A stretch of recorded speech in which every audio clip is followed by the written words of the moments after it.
तो देखिए, बड़ी कोशिश की गई कि ईरान और अमेरिका के बीच में कोई शांति वार्ता हो जाए, लेकिन कल जिस तरह से बातचीत ओमान में हुई है, उससे जितनी भी शांति की उम्मीदें थी सब खत्म हो गई है। नमस्कार, मैं हूं नीलू। सबसे पहले आपको कल जब अमेरिका और ईरान की मुलाकात ओमान में हुई और वो किस तरह से मुलाकात हुई है उसके बारे में जानकारी देते हैं, और क्या वाकई अमेरिका चाहता है कि शांति हो, किसी तरह से किसी ऐसे फैसले पर पहुंचा जाए जिससे युद्ध की स्थिति ना पहुंचे। इस वार्ता के बाद तो कुछ ऐसा ही दिखाई दिया। देखिए, कल मुलाकात होती है। अगर अब्बास अरागची की बात की जाए, वो पहुंचे थे अपने तमाम विदेश सचिवों के साथ ओमान। दूसरी तरफ स्टीव विटकॉफ थे और कुशनर थे, वो दोनों भी पहुंचे ओमान, लेकिन डायरेक्ट बातचीत उनकी नहीं हुई। कहा यह जा रहा है कि दोनों अलग अलग कमरों में बैठे। ओमान के विदेश जो मंत्री थे वो कभी अब्बास अरागची के पास आते थे, उनकी बात यहाँ पर स्टीव विटकॉफ के पास लेकर जाते थे, फिर वहाँ से कुछ बात होती थी, फिर वो अरागची के पास आते थे। तो इस तरह से इनडायरेक्ट वे में बातचीत हुई है। इस तरह से जानकार बताते, यानी डायरेक्ट एक टेबल पर, एक मंच पर बैठकर बातचीत भी नहीं हुई। तो फिर इस बातचीत को क्या माना जाए? क्या ये सिर्फ टाइम पास चल रहा है अमेरिका की तरफ से, और ईरान भी समझ रहा है कि चलिए ठीक है, अगर उनकी विदेश नीति ऐसा कहती है कि बातचीत के मंच पर आया जाए तो फिर अरागची भी पहुंचते हैं वहां पर, बातचीत करते हैं। लेकिन ये इनडायरेक्ट बातचीत थी। पहले दौर की बातचीत हुई, लगा कि ठीक है, दूसरे दौर में कुछ बातचीत सामने आएगी या फिर किसी बिंदु पर सहमति बनेगी। लेकिन दूसरे दौर आते आते सारी बातचीत खत्म हो गई, दोनों अपने अपने देश लौट गए हैं। अब इसके बाद कहा जा रहा है कि शायद यहां से बातचीत ना हो। अब जो 3 शर्तों के साथ ईरान, जो पहली शर्त थी कि मतलब तुर्की में ये बैठक ना हो, ओमान में हो, जिस तरह से पहले भी मैंने आपको बार बार बताया था। आप लोगों ने कहा कि मीटिंग कैंसिल हो गई, लेकिन मैंने कहा कि नहीं, मीटिंग होगी, क्योंकि दोनों चाहते हैं कि एक बार तो बैठकर बातचीत हो। लेकिन ये बातचीत इनडायरेक्ट वे में हुई और ये बात सही साबित हुई कि मीटिंग तो हुई, लेकिन जिन 3 बिंदुओं को लेकर ईरान बैठा बातचीत, उन्होंने कहा कि देखिए ऐसा है, परमाणु कार्यक्रम को लेकर शुरुआत में जो 12 दिन का युद्ध हुआ था उसमें सिर्फ एक ही एजेंडा था अमेरिका का कि जो परमाणु कार्यक्रम है उसे ईरान में बंद करा दिया जाए। लेकिन उसके बाद धीरे धीरे उसकी डिमांड बढ़ती चली गई। अब 3 बिंदुओं पर बातचीत हो रही है। एक तो पहला ये कि देखिए, अब आपको परमाणु कार्यक्रम बंद करना पड़ेगा। दूसरा, जो आपकी जो मिसाइल है जो बनाई जा रही है उसमें खास तौर पर लंबी दूरी की मिसाइलें हैं, उसका प्रोडक्शन आपको बंद करना पड़ेगा। और तीसरा, अपनी प्रॉक्सी से आपको अलग होना पड़ेगा। यानी जिस तरह की फंडिंग की बात होती है कि ईरान जो प्रॉक्सीज है, हमास होती है, हिजबुल्लाह, उनको जो फंड करता है उससे भी अपने आप को अलग थलग करना पड़ेगा। देखिए, परमाणु समझौते को लेकर पहले भी ईरान कह चुका है कि बातचीत हम कर सकते हैं इस पर, लेकिन जो आप लंबी दूरी की मिसाइलों के प्रोडक्शन को बंद करने की बात कर रहे हैं वो हो नहीं सकता। दूसरा, प्रॉक्सीज को लेकर उन्होंने कहा कि कहीं ना कहीं खाड़ी देशों में डिसबैलेंस्ड हो जाएगा। इस वजह से ईरान कभी नहीं चाहता, क्योंकि देखिए दोनों के करीब करीब जो हित हैं आपस में मिलते हैं, इसलिए ईरान इससे भी अपना हाथ नहीं खींच सकता है। उनके साथ किसी तरह का कोई संपर्क ना हो, किसी तरह की कोई फंडिंग ना हो, उनके साथ वाबस्ता ना हो, ऐसा हो ही नहीं सकता। तो इन दोनों मुद्दों पर तो बात आई गई रह गई।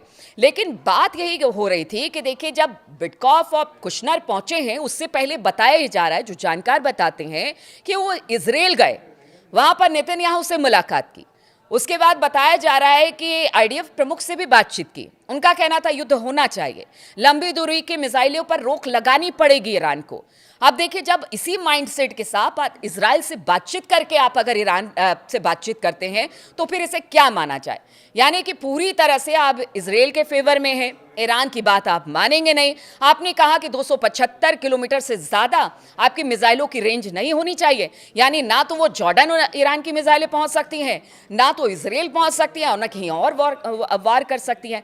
तो आप ये समझिए कि क्या ईरान ये मानेगा? ये कभी नहीं हो सकता है, क्योंकि ईरान ने अगर अपने मिसाइलों का जखीरा खड़ा किया है तो इजराइल के लिए है, क्योंकि उनका मानना है कि इस वक्त जो मध्य पूर्व एशिया में हालात बिगड़े हैं वो सब इजराइल की वजह से बिगड़े हैं।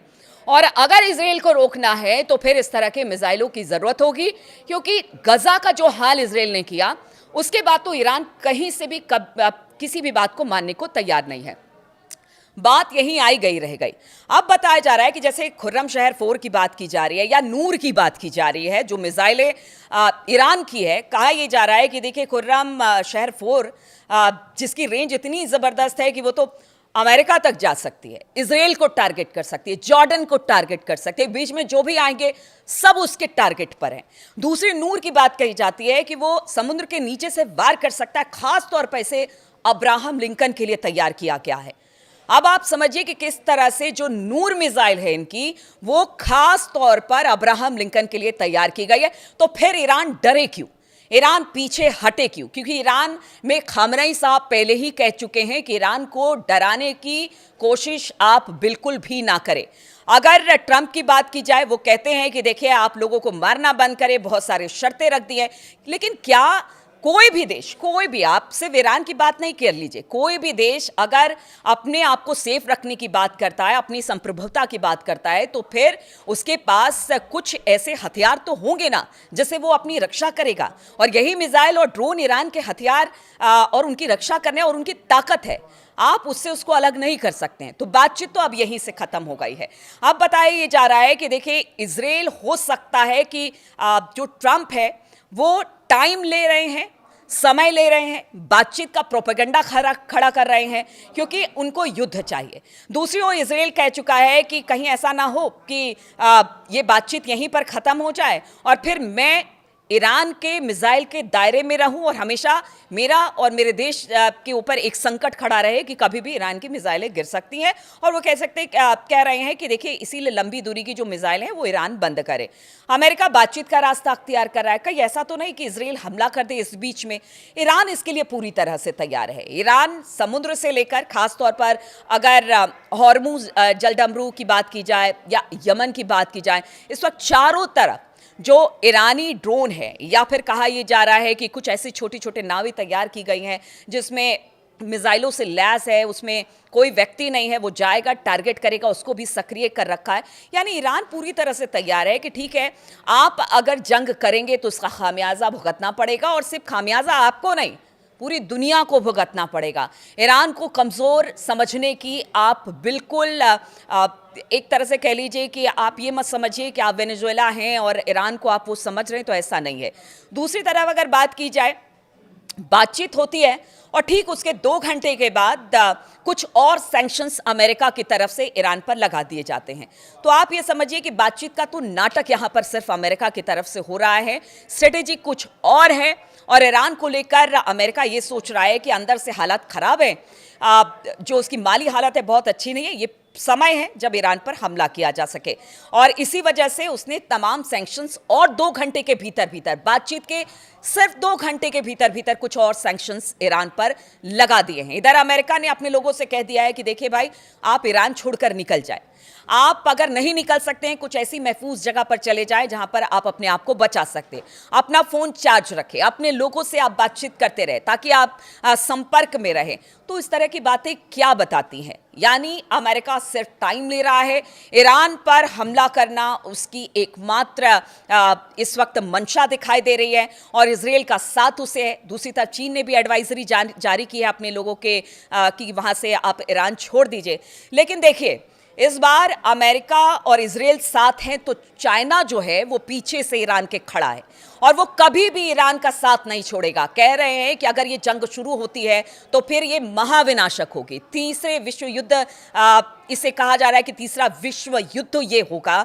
और चीन अगर ईरान के साथ हैं तो फिर उनका जो मिसाइल जखीरा है वो कभी खत्म नहीं होगा। लगातार खून खराबा, वार पलटवार देखने को मिलेगा अगर ये युद्ध शुरू होता है। तो ऐसे में यही कहा जा रहा है कि युद्ध ना हो। अरब देश भी चाहते हैं कि अरब में जो खाड़ी देश है उसमें अशांति बरकरार नहीं रहनी चाहिए, क्योंकि कहीं ना कहीं देखिए तेल से भी जुड़ा मामला है, विकास से भी जुड़ा मामला है। अमेरिका तो देखिए हमेशा से ट्रंप ये कहते रहे कि युद्ध ना हो, लेकिन अब ट्रंप पूरी दुनिया को एक बड़े युद्ध में झोंकने की तैयारी कर रहे हैं।